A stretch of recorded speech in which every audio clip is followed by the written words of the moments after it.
बात करते हैं प्लेसेस ऑफ वर्शिप एक्ट की, जिसको लेकर आज सुप्रीम कोर्ट में सुनवाई हुई।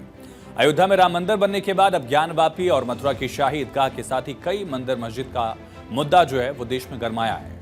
हिंदू पक्ष इन सभी जगहों पर मंदिर होने का दावा करता है।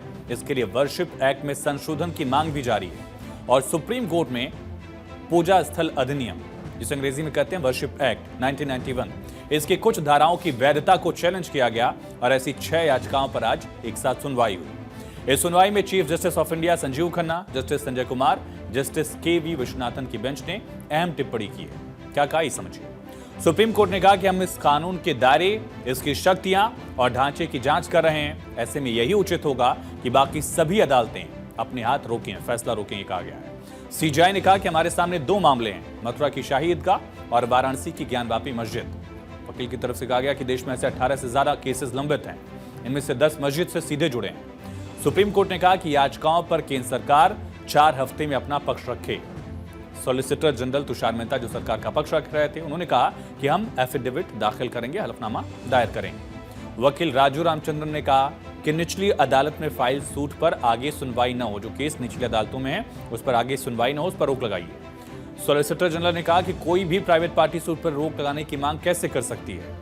सीजेआई ने इस पर एक अहम टिप्पणी की, कहा जब तक केंद्र सरकार जवाब दाखिल नहीं करती है, केंद्र का जवाब नहीं आता है, हम सुनवाई नहीं कर सकते। यानी कि 1 महीने का जो टाइम दिया गया, उसके बाद सुनवाई अब होगी। सुप्रीम कोर्ट ने आगे कहा, सीजेआई ने आगे कहा कि हमारे अगले आदेश तक ऐसा कोई नया केस दाखिल न किया जाए, इसका जिक्र उन्होंने किया है। सुप्रीम कोर्ट ने दोनों पक्षों को सुन लिया है।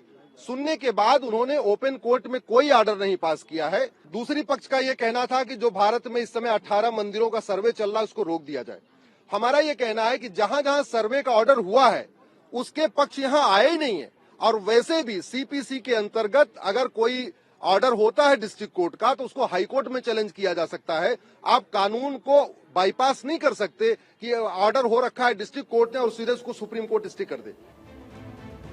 अब आपके मन में भी सवाल हो रहा होगा कि आखिर वर्शिप एक्ट है क्या, जिसको लेकर आज सुप्रीम कोर्ट में भी अहम टिप्पणी हुई और इतना लगातार सियासी मुद्दा भी बना गया। दरअसल 1991 में नरसिम्हा राव की सरकार थी, उन्होंने पूजा स्थल अधिनियम यानी कि वर्शिप एक्ट बनाया।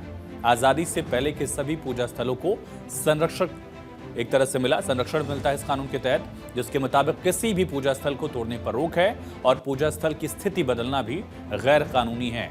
धर्म स्थल पर कब्जे के सबूत पर भी कार्रवाई नहीं होगी। राम मंदिर विवाद के बाद यह कानून लाया गया। सिर्फ राम मंदिर विवाद को ही एग्जम किया गया था, इसमें राम मंदिर एक्सेप्शन था, बाकी किसी भी रिलीजियस प्लेस को लेकर यह नियम था। एएसआई के संरक्षण वाली इमारतों को भी छूट है इसके मुताबिक 15 अगस्त 1947 के वक्त आजादी के दिन धर्मस्थल की जो स्थिति रही, उसे ही आखिरी मानी गई है।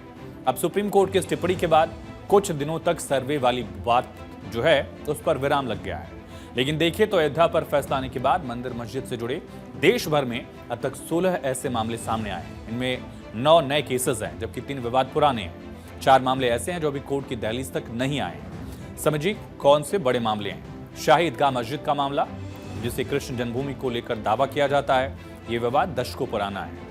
जामा मस्जिद संभल, जहां हाल में विवाद हुआ, दावा किया गया कि मंदिर तोड़कर इसे बनाया गया है। फतेहपुर सीकरी का जामा मस्जिद, इसको लेकर भी इसी तरह का दावा। जौनपुर का अटाला मस्जिद, जिसको लेकर दावा है कि यहाँ अटला देवी का मंदिर था, तुगलक ने तोड़ दिया था। बदायूं का जामा मस्जिद, शमसी जामा मस्जिद, जिस पर दावा है कि नीलकंठ महादेव मंदिर है। मध्य प्रदेश का धार हिस्सा, जहां पर भोजशाला को लेकर भी विवाद है, मंदिर मस्जिद का ही विवाद है। दिल्ली में कुतुब मीनार को लेकर भी इस तरह के केसेस हैं। हालांकि आप वहां जाएंगे तो देखेंगे वहां बाकायदा लिखा भी हुआ है कि मस्जिद जो है मंदिर को तोड़कर बनाई गई थी। बेंगलुरु में भी जामा मस्जिद को लेकर विवाद है और हाल में अजमेर शरीफ की दरगाह को लेकर भी इस तरह का विवाद सामने आया। सुप्रीम कोर्ट की इस टिप्पणी के बाद खास करके उत्तर प्रदेश में मस्जिदों के खिलाफ ताबड़तोड़ दर्ज हो रहे अदालती मुकदमों पर एक ब्रेक लग चुका है। इसके बाद संभल की जामा मस्जिद, जौनपुर की अटाला मस्जिद, बदायूं की जामा मस्जिद केस पर बड़ा असर पड़ने वाला है। इन सभी मामलों में लोअर कोर्ट्स की तरफ से सर्वे के आदेश समेत कोई भी अंतिम फैसला अब नहीं दिया जा सकेगा।